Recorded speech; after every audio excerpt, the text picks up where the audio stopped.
축구 승무패 41회차 복귀를 해봅니다.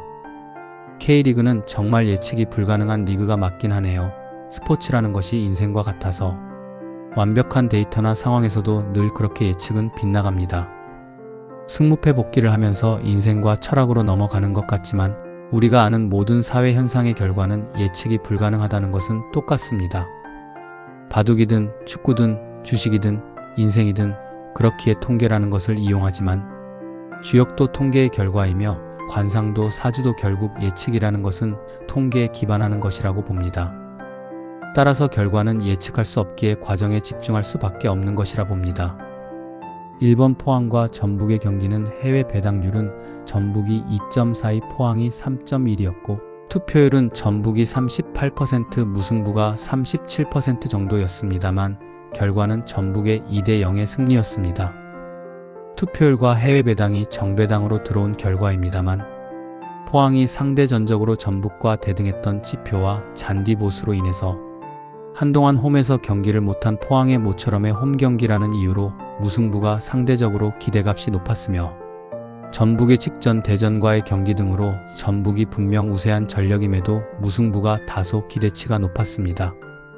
경기 내용은 슈팅이 똑같이 7개였고 유효 슈팅은 포항이 4개로 전북보다 1개 더 많았음에도 0득점이라는 건 결정력에서 수준의 차이가 난다고 봐야 할 듯합니다.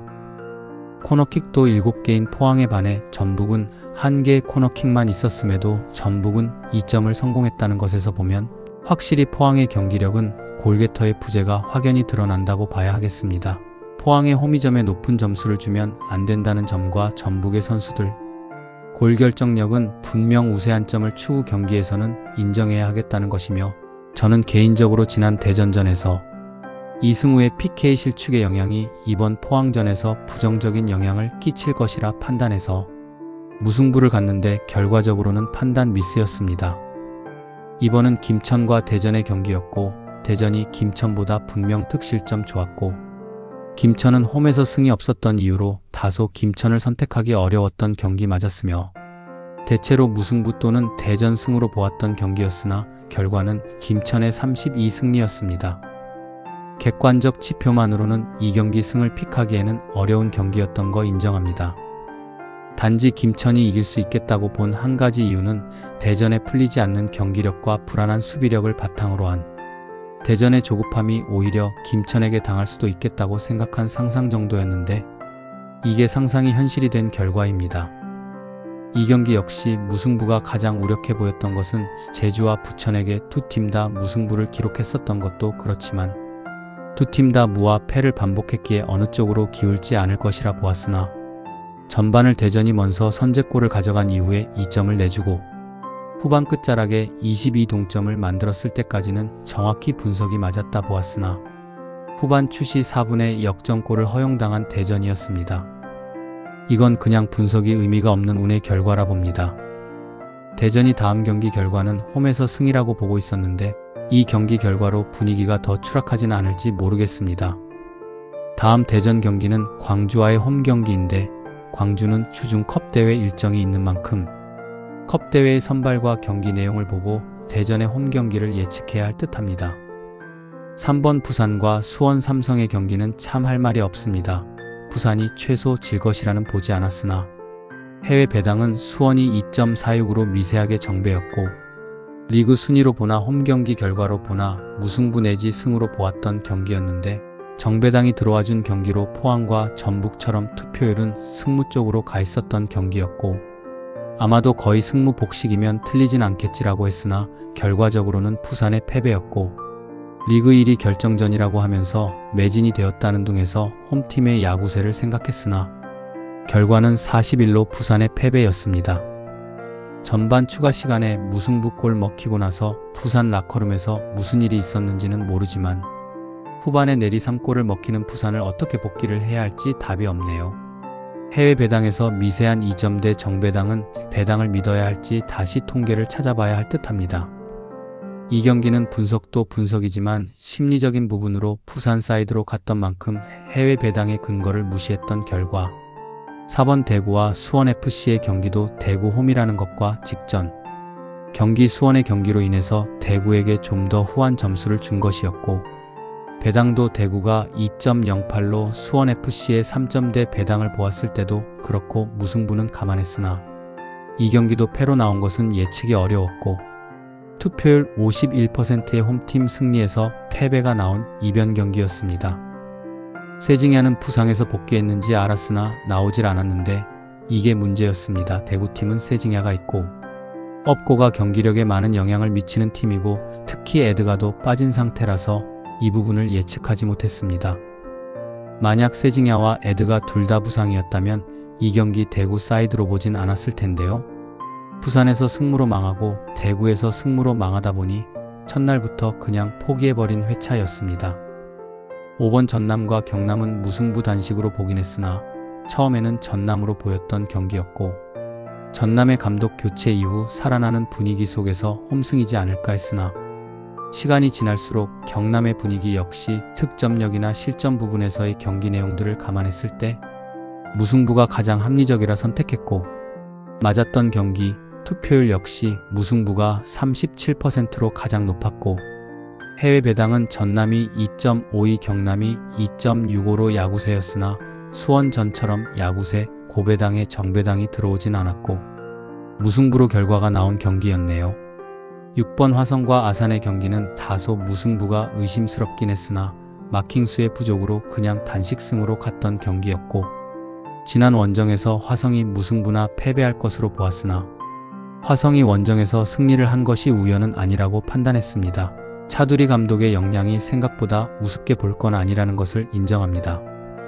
화성이 수원은 그렇다 쳐도 파주에게 홈에서 패배한 이후에 용인의 원정 경기가 관건이었는데 30으로 이기고 나서 맞이한 홈에서도 32로 승리한 화성을 인정했습니다만, 아산은 전남에게 패배하기 전까진 수원에게도 승리하고 부산은 무승부를 하는 등 좋아 보였지만 전남에게 10으로 패배한 이후에 원정이라 다소 무승부를 예상하게 했으나 결과적으로 패배를 함으로써 2연패를 했습니다.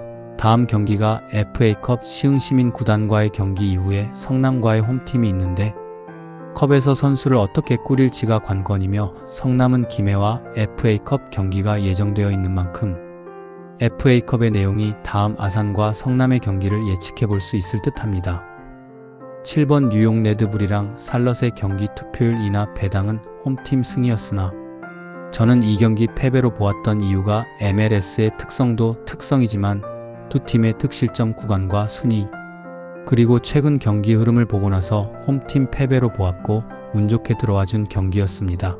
그러나 그 이외의 모든 지표들은 사실 홈팀이 승을 할 것이라고 예측을 할 만한 지표들은 더욱 많았기에 아마도 많은 분들이 승 또는 무 정도였을 것이라 봅니다. 단순 분석 지표들만 놓고 보면 이것도 이변입니다. 8번의 경기도 약간은 의심은 있었으나 이 경기는 그냥 승으로 본 경기. 9번 안양과 강원의 경기 투표율도 배당도 강원의 사이드로 볼 수밖에 없었던 경기였고 저는 이 경기도 무승부를 선택했으나 안양이 승을 했습니다. 강원의 승은 없다고 본 이유는 두 팀의 상대 전적이 안양이 유독 강원에게는 패배가 없이 3승 2무로 상대 전적은 강했기에 이변으로 본 것이 무승부 정도였으나 승을 할 것이라고는 판단하지 않았습니다. 또한 두 팀의 득실점 구간이 정확하게 득점 1.8 실점 1.8인 안양과 득점 1.0 실점 1.0인 강원이었던지라 단식으로 무승부 강하게 밀었던 경기였으나 안양의 승으로 끝나버렸습니다. 안양은 청주와 FA컵 예정되어 있으나 강원은 부천과의 홈경기 이후에 아챔을 뛰어야 하지만 일정상으로는 10일의 여유가 있는 만큼 부천과의 경기에 집중을 할 수는 있을 것으로 보입니다. 승무패 1번 경기 강원과 부천의 경기인데 투표율이나 배당이나 강원의 우세라고 뜰 텐데 지금까지의 내용으로 본다면 강원의 승은 빼긴 어려워 보이겠습니다. 투표율 많이 몰릴 것으로 예상됩니다. 10번 광주와 제주의 경기는 광주가 상대적으로 제주에게 강했던 전적과 더불어 반등의 기미를 살릴 것인가 하는 관심으로 광주가 무승부를 이어오던 이유로 많은 사람들이 이번에는 광주가 이기지 않을까 하던 마음도 꽤 있었던 경기였으나 결국 광주는 또 실망을 안겨준 결과입니다. 실점률이 너무 많은 것이 당분간 개선의 여지가 있긴 어렵겠다는 판단이 듭니다. 전반에 광주가 선제골을 넣고도 전반 40분에 동점골 그리고 후반 추시에 역전골을 먹고 대전처럼 또 승점을 날린 것이라 수비의 문제는 공격과는 다르게 일정 부분 통계적으로 예측이 가능한 부분이라 결과론적으로는 무승부를 날린 것이 대전처럼 아쉽지만 수비가 안정되어 있지 않으면 결국 무승부를 할 것도 패배를 하는 결과가 나온다는 점. 따라서 다음 경기에서 무승부가 예측되는 팀이 후반 늦은 시간에 실점을 하는 팀이라면 무승부보다는 승패로 갈라서 가보려고 합니다. 11번 인천과 부천의 경우 저는 무승부를 예측하긴 했으나 해외 배당이 1.63으로 인천이 강우세로 보았던 경기입니다. 인천이 홈에서는 득점이 떨어지고 실점이 높아지는 것에 반해 부천은 원정에서 경기력이 좋았던 만큼 이변이라면 무승부라고 보았고 승무복식으로 맞추긴 했으나 이런 경기를 무승부로 맞출 수 있는 강심장이 되어야 할 겁니다만 어렵습니다. 모든 지표들은 딱 인천이 1점차 승리라고 볼 수 있는 지표들이 가득했습니다. 이것도 이변이겠습니다. 분석의 지표만으로는 맞추기 어려웠던 경기였습니다. 특히 전반에 인천이 단독 찬스에 골 놓치고 부천에게 자살골 주고 하는 등등 도대체가 분석으로는 예측이 1도 안 되는 경기 내용들이라 복기를 할수록 이걸 어떻게 예측하나 싶습니다. 12번 서울과 울산의 경기도 마찬가지. 한 가지 처음에는 서울의 1점차 승을 보았다가 나중에 배변이 되면서 1엠무가 3.40이 되면서 이 경기 서울이 지겠다고 생각은 했던 경기였을 뿐 이 경기 또한 서울이 홈에서 울산에게 이길 이유가 더 많았지 질 이유는 분명 적었기 때문입니다. 해외 배당도 1.79의 홈승에 반해 울산은 4.24로 누가 봐도 홈승은 빼기 어려웠던 것이고 투표율도 65% 서울승으로 몰렸고 득실점도 서울이 우세했고 단지 최근 10경기 평균 득실점을 봤을 때나 무승부 가능성이 높아 보였던 경기였을 뿐 울산승을 보긴 어려웠습니다. 경기 내용으로 봐도 서울이 점유율을 70%나 갖고 있던 경기고 슈팅도 15개인 서울에 반해 울산은 7개로 2배 차이였는데 유효슛이 똑같이 4개에서 점수는 13이 나온 결과로 울산이 결정력이 좋았다고 봐야 하겠지만 실점할 때의 내용들을 보자면 서울 선수들이 굳이 실수하지 않으면 될 짓을 한 게 좀 있어서 이건 뭐 예측이 불가한 부분이 맞겠습니다. 수비수가 공격수 앞에 두고 시저스 하다가 공 뺏겨서 실점하는 이런 루트들은 예측을 할래야 할 수가 없는 부분이겠습니다. 골대 불운도 마찬가지고 결국 객관적인 지표들만으로 경기를 예측한다는 것 자체가 말이 맞지 않는 부분일 겁니다. 따라서 모두가 보는 결과대로 다 나오지 않는다는 점을 인정하지만 그게 어떤 경기인지를 찾아내고 예측하는 것의 싸움이라 마치 인생처럼 다 된 일 같은데 계약에서 틀어지는 것처럼 조조를 잡기 위해 모든 것을 준비했으나 비가 내려 불을 꺼뜨린 그날의 하늘처럼 결과는 하늘이 정해주는 게 맞나 봅니다. 13번 김포와 용인의 경기도 김포로 몰렸던 경기였습니다만 저는 13번과 14번은 아예 패와 무로 갔었는데 무와 패로 결과가 나왔네요. 이유는 딱 하나였습니다. K1도 아니고 K리그에 몰리는 경기들은 그냥 안 믿는 걸로 생각하고 모든 지표들보다 제감으로 갔었고 단지 김포의 홈경기력 득실점 등을 보았을 때 무승부가 나올 이유는 충분했지만 앞서 광주 제주처럼 무보다는 한 발 더 나가서 패로 파주라는 팀보다 안산이라는 팀이 도깨비 팀이라 패도 보았으나 무승부로 갔더니 딱 본대로 나온 결과였습니다. 김포가 아직 홈에서 승이 없었기에 상무처럼 첫 승이라는 기대치와 또한 용인의 원정 경기력이 별로인 점을 들어 홈승으로 배당도 그렇게 나왔지만 용인이 원정에서 득점력은 떨어져도 실점률도 떨어지는 팀이라 쉽게 지는 팀은 아니었기에 무는 예상했고 또한 용인의 최근 3경기 원정은 오히려 김포보다 좋았기에 용인 승도 보였던 경기였습니다. 그래서 용인의 승을 픽했는데 결과는 무가 나왔네요.